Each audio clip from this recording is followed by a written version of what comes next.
नमस्कार दोस्तों, स्वागत है आप सभी लोगों का हमारे कुशवाहा स्टॉक एनालिटिक्स में।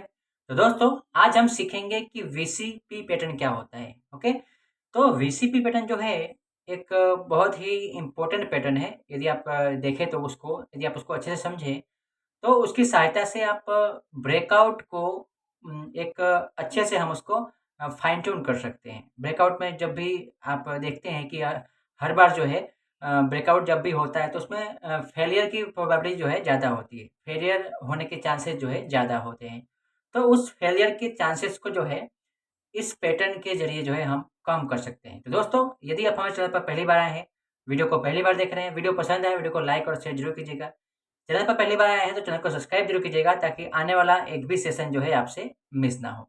तो चलिए दोस्तों, वीसीपी पैटर्न के बारे में बात करते हैं। तो वीसीपी पैटर्न होता क्या है? देखिए, वीसीपी पैटर्न जो है एक एक वोलेटिलिटी टाइप का जो है पैटर्न होता है और ये जो है हमें ये दर्शाता है कि प्राइस जो है एक पुलबैक के बाद हर एक दूसरे पुलबैक के बाद जो है उसमें उस प्राइस में वोलेटिलिटी कम होने के कारण जो है प्राइस में संकुचन आता है और ब्रेकआउट के लिए रेडी होता है। और जब प्राइस ब्रेकआउट देता है तो वहाँ पे वोलेटिलिटी जो है ज़्यादा होती है, साथ में वॉल्यूम का सपोर्ट मिलने से जो है वो ब्रेकआउट जो है एक जेन्युइन ब्रेकआउट माना जाता है। तो दोस्तों, इस पैटर्न को हम एकदम इन डेप्थ में सीखने वाले हैं। तो सबसे पहले चलिए चलते हैं हम अपने प्रेजेंटेशन पर और इसको हम थियोरेटिकली पहले सीखते हैं। उसके बाद में हम इसे चार्ट पर भी हम इसे आइडेंटिफ़ाई करने का प्रयत्न करेंगे और दोस्तों, हम आपको चार्ट पर भी सिखाएँगे कि चार्ट पर इसको कैसे आइडेंटिफ़ाई करते हैं। तो चलिए चलते हैं अपने प्रेजेंटेशन पर। तो दोस्तों, जैसा कि आप देख रहे हो कि हम अपने प्रेजेंटेशन पर आ गए हैं। वीसीपी पैटर्न क्या होता है, इसकी सहायता से हम एंट्री एग्जिट कैसे लेंगे, ओके? और इसको हम कैसे अच्छे से यूज़ करेंगे, इसके बारे में आज हम सीखने वाले हैं एकदम अच्छे से। तो इस पैटर्न को रिप्रेजेंट किया था मार्क मिनर्विनी ने। इस पैटर्न को रिप्रेजेंट किया था और ये किस टाइप से दिखता है वो मैं आपको अभी बताऊंगा कुछ देर बाद। तो चलिए देखते हैं। सबसे पहले इसके बारे में पढ़ते हैं कि वीसीपी पैटर्न क्या होता है, इसका फुल फॉर्म क्या है, उसके बारे में। देखिए यहाँ पे वीसीपी पैटर्न क्या है। वीसीपी का मतलब है वोलेटिलिटी कॉन्ट्रैक्शन पैटर्न। ओके, यह एक टेक्निकल चार्ट पैटर्न है जिसे प्रसिद्ध ट्रेडर मार्क मिनर्विनी ने लोकप्रिय बनाया था। यानी कि ये पैटर्न पहले से ही मार्केट में था, लेकिन इस पैटर्न को जो मार्क मिनर्विनी है उन्होंने ट्रेड किया। ओके, इसको बैक टेस्ट किया। फिर इसके जो प्रोबेबिलिटी है इसके इसके यूज़ करने के बाद जो है हमें जो सक्सेस का जो रेट है उनको अच्छा लगा, इसलिए उन्होंने इसे नाम दिया वोलेटिलिटी कॉन्ट्रैक्शन पैटर्न। यानी कि इसमें क्या होगा कि सबसे पहले प्राइस जो है नीचे गिर चुकी होगी, उसके बाद जो है जितनी बार पुलबैक देता है ऊपर की तरफ उतनी बार जो है उसमें वोलेटिलिटी में जो है कमी आती है और प्राइस का जो है संकुचन होता है। ओके, इसीलिए इसका नाम पड़ा वोलेटिलिटी कॉन्ट्रैक्शन पैटर्न। ओके, इसका मकसद क्या है इसके बारे में जानते हैं। इस पैटर्न का उद्देश्य है ऐसे स्टॉक को पहचानना जो ब्रेकआउट के लिए तैयार हैं। इसमें स्टॉक की वोलेटिलिटी धीरे-धीरे क्या होती है? कम होती है, जैसा कि मैंने आपको पहले बताया। जिससे यह संकेत मिलता है कि बड़े मोमेंट आने की संभावना है। ठीक है? बड़ी मोमेंट आने की संभावना मैं इसीलिए बोल रहा हूँ क्योंकि हम स्टॉक मार्केट में काम कर रहे हैं। यहाँ पे 2 चांसेस है। ओके? आइए देखते हैं आगे। पैटर्न का मुख्य भाग कौन-कौन सा होता है उसके बारे में जानते हैं। तो सबसे पहला भाग होता है वोलेटिलिटी कॉन्ट्रैक्शन, यानी कि उतार-चढ़ाव में कमी। ओके? पहला पॉइंट है स्टॉक्स जो है पहले ज़्यादा उतार-चढ़ाव दिखाता है पहले। फिर दूसरी बार क्या होता है कि फिर हर बार गिरावट छोटी होती है। यह बताता है कि बेचने वाले जो है प्रत्येक पुलबैक पर जो है कम होते जा रहे हैं। ओके? तो ये है पहला क्या है वोलेटिलिटी कॉन्ट्रैक्शन। दूसरा भाग है टाइटनिंग प्राइस रेंज, यानी कि हर नई बॉटम और टॉप पहले से कम रेंज में बनते हैं। चार्ट पर यह ट्रायंगल या फिर कप एंड हैंडल जैसा पैटर्न जैसा दिखता है, मैं आपको बताऊंगा। ओके, चार्ट पर इसको। तीसरा है वॉल्यूम का रोल। इसमें वॉल्यूम का रोल क्या है वो भी जानते हैं। वॉल्यूम हर करेक्शन के साथ जो है घटता है। वॉल्यूम जो है हर करेक्शन के साथ क्या होता है घटता है, लेकिन ब्रेकआउट के समय वॉल्यूम क्या होता है बढ़ जाता है जब स्टॉक जो है लो वोलेटाइल जोन से हाई वोलेटाइल जोन में जाता है तो क्या होता है, जो वॉल्यूम होता है वो बढ़ जाता है। ओके, ये हमें दर्शाता है कि जो ब्रेकआउट हो रहा है वो जेन्युइन है। इसके साथ में हम अन्य इंडिकेटर का भी यूज करते हैं क्योंकि ये प्राइस पैटर्न है। ओके, चौथा है ब्रेकआउट पॉइंट, है ना। जब स्टॉक पैटर्न से बाहर निकलता है और ऊपर की तरफ तेजी से जाता है तो यह हमें यहाँ पे हमें एक मौका मिलता है एंट्री का। ओके, तो ये है 4 इसके जो है भाग है जो हमने पढ़ा। इसके बारे में और जानते हैं कि ये चार्ट जो है, चार्ट दिखता कैसे है? चार्ट को हम पहचाने कैसे? मान लो कि हम चार्ट देख रहे हैं, राइट? और हमारे पास एक ऐसा पैटर्न आया तो उसको हम कैसे आइडेंटिफ़ाई करेंगे? देखिए यहाँ पे पहला चरण क्या है कि सबसे पहले तो क्या है, एक बड़ी गिरावट आएगी, जिसमें वोलेटिलिटी जो है अधिक होगी। दूसरा चरण क्या होगा कि दूसरी जो गिरावट आएगी, अगर दूसरी बार जो गिरावट आएगी तो उसमें एक छोटा-सा पुल बैक होगा। बहुत कम नहीं, यानी कि एक मीडियम सा जो है वोलेटिलिटी होगी। तीसरा चरण होगा, तीसरी बार जब गिरावट आएगी तो एक कंसोलिडेशन होगा और चौथी बार जो है गिरावट आएगी तो वॉल्यूम में गिरावट आएगी। यानी कि ये दर्शाते हैं कि जो बेचने वाले की संख्या है, जो बेचने वाले की जो पार्टिसिपेंट है, वो कम होते जा रहे हैं। पाँचवाँ चरण है कि तेज़ वॉल्यूम के साथ क्या होगा, ब्रेकआउट होगा तो हमें एक मौका मिलता है एंट्री का, खरीदने का। ओके, तो इस प्रकार से हम चार्ट को आइडेंटिफ़ाई करेंगे। कहीं भी हमें दिखाई देगा तो हम इस प्रकार से उस चार्ट को हम आइडेंटिफ़ाई करेंगे कि हाँ, ये वीसीपी पैटर्न है। वीसीपी यानी कि वोलेटिलिटी कंट्रैक्शन पैटर्न। ओके, एकदम आसान है, कोई कठिन नहीं है। इसे हम ध्यान से समझें तो समझ सकते हैं। इसे मैं आपको चार्ट पर भी एकदम प्रैक्टिकली करके दिखाऊँगा। और दोस्तों ये जो पैटर्न आपको दिख रहा है, ये हर टाइम फ्रेम पर, हर स्टॉक में, कोई भी स्टॉक हो, कोई भी कम्युनिटी हो, है ना? कोई भी इंडेक्स हो, सब चार्ट पर आपको कहीं न कहीं मिल जाएगा। ओके? यदि आप चार्ट को रेगुलर देखते हो तो आपको पता होगा, हम लोग तो रेगुलर चार्ट को देखते हैं तो इसे हमें जो है हर बार जो है किसी न किसी स्टॉक पर, कमोडिटी पर, क्रिप्टो पर जो है हमें दिखाई दे देता है। ओके? तो ये फ़ायदा होता है दोस्तों किसी भी पैटर्न को पहचानने का। किसी भी पैटर्न को हम यहाँ पे रट नहीं सकते, लेकिन यदि हम उसके कैरेक्टर को यदि हम जानें तो वो पैटर्न हमें कहीं भी दिखाई देगा तो हमें तुरंत ही लाइट होगा दिमाग में कि हाँ, ये वही पैटर्न है। तो इस प्रकार से सीखने का फ़ायदा ये होता है। चलिए आगे देखते हैं इसमें। तो हमने इस वीसीपी पैटर्न को पढ़ा तो उसके फ़ायदे और थोड़ा-सा नुकसान के बारे में, थोड़ा-सा अलर्ट के बारे में भी जानते हैं। तो फ़ायदा क्या है? फ़ायदा है कि यहाँ पे लो वोलेटाइल ज़ोन से हाई वोलेटाइल ज़ोन में स्टॉक जाएगा, यानी कि कम जोखिम होगा और ज़्यादा रिवॉर्ड होगा। तीसरा, ब्रेकआउट से पहले का एक स्पष्ट सिग्नल होगा। ब्रेकआउट होगा तो हमें क्या होगा, एक पहले एक स्पष्ट सिग्नल होगा कि हाँ, हम क्या, हमें एक ट्रेंड मिलेगा कि हाँ, प्राइस जो है ऊपर की तरफ ब्रेकआउट हो रहा है, हमें ऊपर की तरफ जो है ट्रेड लेना है। तीसरा है, प्रोफेशनल ट्रेडर्स द्वारा इसे इस्तेमाल किया जाता है। सीधी-सी बात है क्योंकि प्राइस एक्शन को समझना जो है बहुत ही मोस्ट इम्पोर्टेंट होता है। यदि हम मार्केट में काम करते हैं इसका मतलब ये नहीं कि हम खाली बाय सेल करते रहें, नहीं। प्राइस के बिहेवियर को समझना वो बहुत ज़रूरी है। ओके? इसके ध्यान देने योग्य बात क्या है कि फेक ब्रेकआउट से बचने के लिए वॉल्यूम का कंफर्मेशन ज़रूरी है, जैसा कि मैं आपको हर बार किसी न किसी चैप्टर में मैं आपको कहता रहता हूँ। और जब भी हम मार्केट में रहें तो हमें स्टॉप लॉस लगाना जो है बहुत ज़रूरी है। यदि आपको स्टॉप लॉस के ऊपर वीडियो चाहिए तो आपको कमेंट में लिखना पड़ेगा कि सर स्टॉप लॉस के बारे में वीडियो बनाइए, तो उसके बारे में हम वीडियो बनाएँगे। तो देखो दोस्तों, हमने सीखा कि वीसीपी पैटर्न क्या होता है।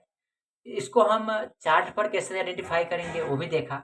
अब चलते हैं टेस्ला के चार्ट पर जाएँगे और टेस्ला के चार्ट पर जाकर इस वीसीपी पैटर्न को हम आइडेंटिफ़ाई करेंगे और इसको समझने का प्रयत्न करेंगे। लेकिन दोस्तों, मेरा एक प्रश्न ये है कि मैंने आपको कहा कि टेस्ला के चार्ट पर जाएँगे, लेकिन यहाँ पे देखिए, ये सभी स्टॉक के चार्ट पर आपको दिखाई देगा।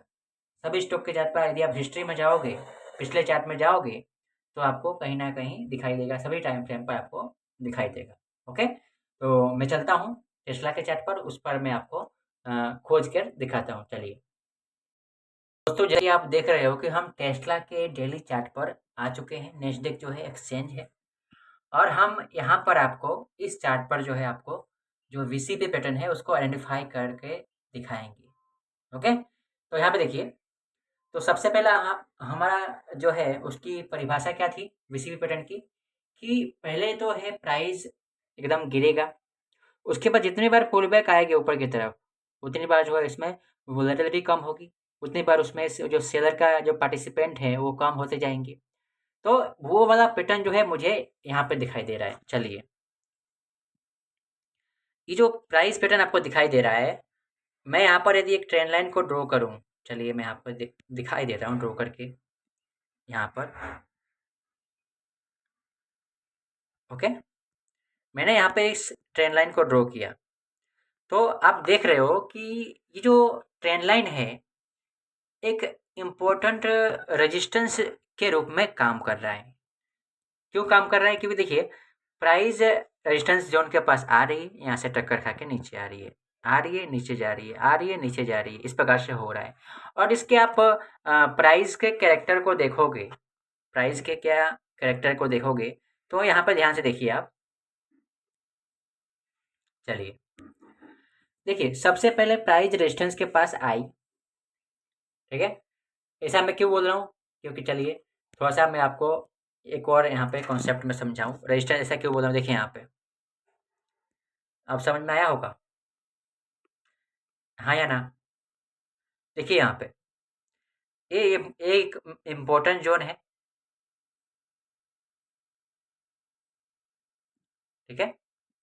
अब मैं इस ट्रेंड लाइन को हटा देता हूँ ताकि थोड़ा सा आपको क्लियर चार्ट दिखे, और कुछ नहीं। हम तो यही चाहते हैं कि आपको क्लियर समझाएं, कन्फ्यूजन ना हो। तो देखिए इसमें हुआ क्या, प्राइस ने एक इम्पोर्टेंट जोन को ब्रेक डाउन करके नीचे आई, फिर रेजिस्टेंस जोन पे आती है, फिर यहाँ से सेलिंग आता है, फिर वहाँ पे आती है, फिर सेलिंग आता है, फिर वहाँ पे आती है, फिर सेलिंग आता है। तो इस पैटर्न को हम वीसीपी पैटर्न के रूप में आइडेंटिफाई करेंगे। कैसे? तो यहाँ पे देखिए, प्राइस अपने रेजिस्टेंस जोन के पास आई, फिर यहाँ से एकदम स्ट्रॉन्ग सेलिंग आया।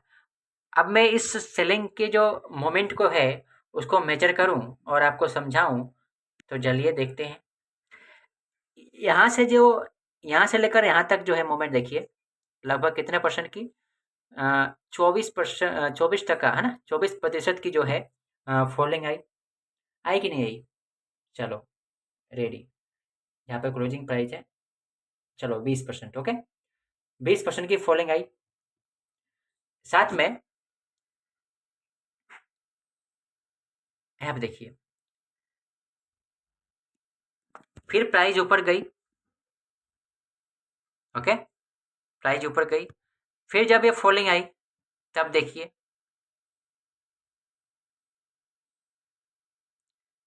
है ना, लगभग 15 से 16%।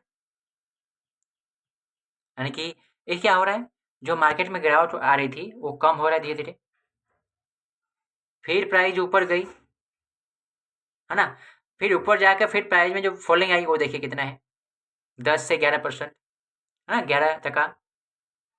11%, इसको समझेंगे। तो यहाँ पे ये हो क्या रहा है कि जो यहाँ पे जो मार्केट में जो सेलर्स थे, जो रेजिस्टेंस जोन के पास जो सेलिंग करने वाले जो इच्छुक थे, उनकी संख्या में क्या हो रही है, धीरे धीरे क्या हो रही है, कमी हो रही है। सेल कर, ये देखिए यहाँ पे एक्चुअल में हुआ क्या होगा, इसको ब्रेक डाउन किया होगा प्राइस ने, ब्रेक डाउन करके इसको टेस्ट किया होगा। साथ में जो यहाँ पे सेलिंग करने वाले होंगे उन्होंने यहाँ पे सेल किया, सेल किया, ओके। फिर यहाँ पे क्या होगा कि सेल करने के बाद जो है प्राइस एक इम्पोर्टेंट जोन के पास आई है, देख ले सकते हो आप यहाँ पे प्राइस जो है एक इम्पोर्टेंट जोन के पास आई है। सेल करने के बाद जो है, जो बाकी रह गए होंगे बेचने के लिए, वो क्या करेंगे, अब जो ये जो एक डिमांड जोन बन गया है यहाँ पे, तो क्या करेंगे, डिमांड वाले जो खरीदेंगे, ठीक है, फिर जो रेजिस्टेंस पे आएगा, अब जो बाकी रह गए थे यहाँ पे सेल करने के लिए वो यहाँ पे सेल करेंगे। लेकिन सेल करने के बाद जो है, यहाँ से जो है, यहाँ पर इतने सेलिंग प्रेशर नहीं मिल रहा है कि जो प्राइस को अपने सपोर्ट जोन के पास जो है ढकेला जा सके, ठीक है।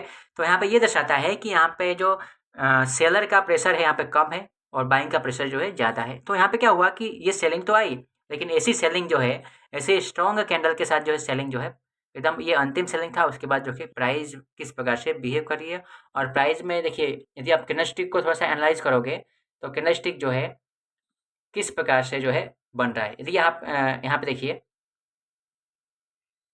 यहाँ पे थोड़ा-सा ऑब्ज़र्व कीजिएगा, एकदम आसान है, कोई कठिन नहीं है। इस कैंडलस्टिक के फॉर्मेशन को देखिए, रेड जो कैंडलस्टिक बन रहा है ना रेड, उसको देखिए और इसको देखिए। ये 2 सेलिंग के बाद ये जो सेलिंग के जो कैंडलस्टिक बन रहे हैं, उसके बिहेवियर को देखिए। तो ये साफ-साफ हमें समझ में आ रहा है कि यहाँ पे जो क्या हो रहा है, जो सेलिंग का जो इंटरेस्ट है वो कम होता जा रहा है, और आने वाले समय में जो है ये चांस है कि प्राइस जो है इस जो रेजिस्टेंस ज़ोन से क्या करे, ब्रेकआउट करे। ओके? ये हमने इस चार्ट को देखकर एनालाइज़ किया। आइए देखते हैं, और एग्ज़ाम्पल मिलता है तो मैं आपको थोड़ा-सा बताता हूँ। चलिए मैं इसको क्या करूँ कि वीकली चार्ट पे जाता हूँ, कि वीकली चार्ट जो है वहाँ पे मैं आपको बता देता हूँ। मैं वीकली चार्ट पे आ गया और मैं यहाँ पे आपको थोड़ा-सा बताऊँगा, चलिए। ओके, देखता हूँ यहाँ पे अगर यदि एग्ज़ाम्पल मिल जाए तो मैं आपको यहाँ पे बताता हूँ, नहीं तो देखिए यहाँ पे।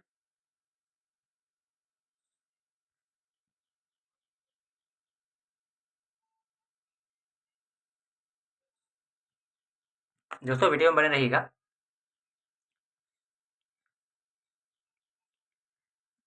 ऐसा पैटर्न जो होता है ना, ये हर टाइम फ्रेम पर जो है अवेलेबल होता है। ओके? और यदि आप चाहें तो अपने आप से जो है आप प्रैक्टिस कर सकते हो वीडियो को देखकर। दोस्तों यहाँ पर हम टाइम वेस्ट नहीं करेंगे, और यहाँ पर हम क्या करेंगे कि यदि आप टाइम फ्रेम चेंज करके भी हम देख सकते हैं, और यहाँ पे क्या होता है कि ये जो पैटर्न होता है हर टाइम फ्रेम पर देखने को मिलता है। ओके? तो दोस्तों आज के लिए इतने रखते हैं, और दोस्तों आज के लिए आपका होमवर्क ये है कि आप इस पैटर्न को अलग-अलग चार्ट पर जाकर ट्राई करो, देखो कैसे बन रहा है। ओके? यदि आपके लिए हेल्पफुल लगे तो वीडियो को लाइक करो, शेयर करो, कमेंट करो। वीडियो पे पहली बार आए हैं, चैनल को पहली बार देख रहे हो तो चैनल को सब्सक्राइब करो। दोस्तों मिलते हैं एक अगले सेशन में, तब तक के लिए जय हिंद, स्टे सेफ।